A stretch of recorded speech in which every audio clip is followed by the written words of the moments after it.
আল্লাহ নবী নূহ নবী একদিন হোসাইন পাককে কোলে নিয়ে বসে আছে। নবী পাকের চোখ দিয়ে পানি গড়াতে লেগেছে। ওই পানি টুপা ইমাম পাকের গায়ে পড়তে লেগেছে। নবী আমার এত কাঁদেন এত কাঁদে, ওই পানিতে ইমাম পাকের শরীর ভিজে যাচ্ছে। এ যুবকেরা সাহাবারা দেখো অবাক হয়ে গেলে, ইয়া রাসূলুল্লাহ হাবিবাল্লাহ, হুজুর আপনি এত কেন কাঁদে?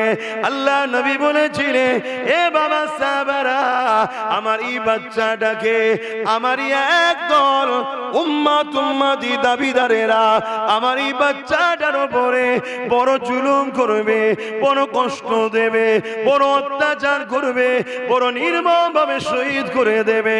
এ যুবকেরা, রাসূলুল্লাহ তো দোয়া চেয়ে শহীদটা ক্যান্সেল করে দিতে পারতেন, ওই ইতিহাসটাকে তো ক্যান্সেল করে দিতে পারতেন, কিন্তু না না, তারপরও নবী শহীদের জন্য অপেক্ষায় ছিলেন, বড় করতে লেগেছে। এবং রাসূলুল্লাহ ইমাম হোসেনকে বলছে, না না, একটা দিন তোমার কারবালাতে ঘোড়ার পা বসে যাবে, ওই দিন তুমি কারবালা শহীদ হয়ে যাবে। এরপরও শুনিয়ে দিতে লেগেছে। শুধু এটা নয়, কারবালার ময়দানে 9 মুহররম দিবাগত গিয়ে রাত্রিরে 10ই মুহররম আগে রাত আসে, ওই দিনে ইমাম তাহাজ্জুদের নামাজ পড়ে নিয়ে এমন করে ঘুমিয়ে রয়েছে। আল্লাহ নবীকে খবে দেখতে লেগেছে।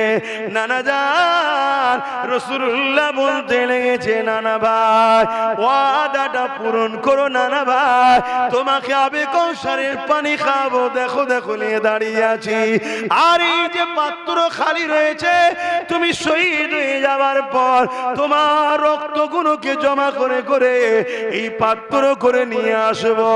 এ যুবকেরা, আমাদেরকে বাঁচাবার জন্য দিন যাতে আমরা পাই, জান্নাতি যাতে হতে পারি, কিয়ামতের দিনে গুনার পাল্লা যখন ভারী হবে, ইমাম পাকের রক্ত টুপার বিনিময়ে আমার তোমার নেকির পাল্লা আল্লাহ নবী ভারী করিয়ে নেবে। এত কিছু তোমার আমার জন্য নবী নিজের পেয়ারা হোসাইনকে কুরবানি করে দিল। সেই দিন আজকে যারা ধ্বংস করছে, সে দাড়ি রেখে হোক, দাড়ি চেচে হোক, মুসলমান লিবাসে হোক, মুসলমান নামে হোক, আর মুসলমান নাম না করে হোক, উভয়ের বিরুদ্ধে জীবন থাকতে লড়াই করতেই আমাদেরকে হবে। কেননা যে দিনের জন্য ইমামে পাক পুরো পরিবার গেলে কারবালার ময়দানেতে অনেক অফার পাওয়ার পরও সব কোনাকে ত্যাগ করে দিলে, না না না, আমি কোনোভাবে জিদের হাতে হাত দিতে পারি না। কেননা আমার নানা দিনের শরিয়াতের বিরুদ্ধে ছিল, আমার নানা দিনের বেখিলাফে ছিল, আমার নানা নেকায় মোতাকে কন্টাক্ট বিয়েকে বন্ধ করেছে। ক্ষমতায় বসে নেকাই মোতাকে চালু করে দিয়েছিল, অর্থাৎ কন্টাক্ট বিবাহ চলবে। আমার নানা মদে পাবন্দি লাগিয়েছিল, এজিদ ক্ষমতায় বসে মদকে আমভাবে চালিয়ে দিয়েছিল। আমার নানা জুলুম করতে নিষেধ করেছিল, এজিদ মানুষের উপরে জুলুম করে বেড়ায়। আমার নানা এতিম গরিবের অধিকার দিবার পক্ষে ছিল, এজিদ এতিম গরিবদের ঘরে লোটে তাদের উপরে জুলুম করে। আমার নানা মায়ের জাত নারীদের মর্যাদা দিয়েছে, এজিদ নারীদেরকে ভোগের পাত্রী বানিয়ে দিয়েছে। এজিদ বাহিনীরা আমি হোসাইন কোনোভাবে তাকে সাপোর্ট করতে পারি না। তখন সাপোর্ট ছিল বায়াতের দ্বারা, এখন সাপোর্ট হয় ভোটের দ্বারা। শুনছেন তো নাকি?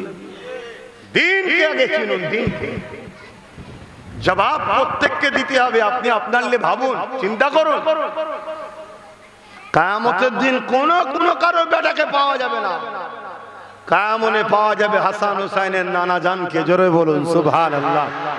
তুমি তার দিনের দুশ্মনের সঙ্গে সারা জীবন সাথ দিলে, এই জন্য চিল্লাছে এই দিনের জন্য। আল্লাহ নবী কত কষ্ট করেছে এই দিনের জন্য, ইমামে হোসাইন পাক কত কষ্ট করেছে। আল্লাহ নবী নবী একদিন হোসাইন পাককে কোলে নিয়ে বসে আছে, নবী পাকের চোখ দিয়ে পানি গড়াতে লেগেছে, ওই পানি টুপা ইমাম পাকের গায়ে পড়তে লেগেছে। নবী আমার এত কাঁদেন এত কাঁদে, ওই পানিতে ইমাম পাকের শরীর ভিজে যাচ্ছে। এ যুবকেরা সাহাবারা দেখো অবাক হয়ে গেলে, ইয়া রাসূলুল্লাহ হাবিবাল্লাহ, হুজুর আপনি এত কেন কাঁদে? আল্লাহ নবী বলেছিলেন, এ বাবা সাহাবারা, আমার এই বাচ্চাটাকে আমার একদল উম্মত উম্মতি দাবিদারেরা আমার এই বাচ্চাটার উপরে বড় জুলুম করবে, বড় কষ্ট দেবে, বড় অত্যাচার করবে, বড় নির্মমভাবে শহীদ করে দেবে। এ যুবকেরা, রাসূলুল্লাহ তো দোয়া চেয়ে শহীদটা ক্যান্সেল করে দিতে পারতেন, ওই ইতিহাসটাকে তো ক্যান্সেল করে দিতে পারতেন, কিন্তু না না, তারপরও নবী শহীদের জন্য অপেক্ষায় ছিলেন, বড় করতে লেগেছে। এবং রাসূলুল্লাহ ইমাম হোসেনকে বলছে, না না, একটা দিন তোমার কারবালাতে উটের পা বেড়ে যাবে, ঘোড়ার পা বসে যাবে, ওই দিন তুমি কারবালায় শহীদ হয়ে যাবে। এরপরও শুনিয়ে দিতে লেগেছে। শুধু এটা নয়, কারবালার ময়দানে 9 মুহররম দিবাগত গিয়ে রাত্রিরে 10ই মুহররম আগে রাত আসে, ওই দিনে ইমাম তাহাজ্জুদের নামাজ পড়ে নিয়ে এমন করে ঘুমিয়ে রয়েছে। আল্লাহ নবীকে খবে দেখতে লেগেছে। নানা জান, রাসূলুল্লাহ বলতে লেগেছে, নানা ভাই ওয়াদাটা পূরণ করো নানা ভাই, তোমাকে আবে কৌশলের পানি খাবো, দেখো দেখো নিয়ে দাঁড়িয়ে আছি, আর এই যে পাত্র খালি রয়েছে, তুমি শহীদ হয়ে যাওয়ার পর তোমার রক্তগুলোকে জমা করে করে এই পাত্র করে নিয়ে আসবো।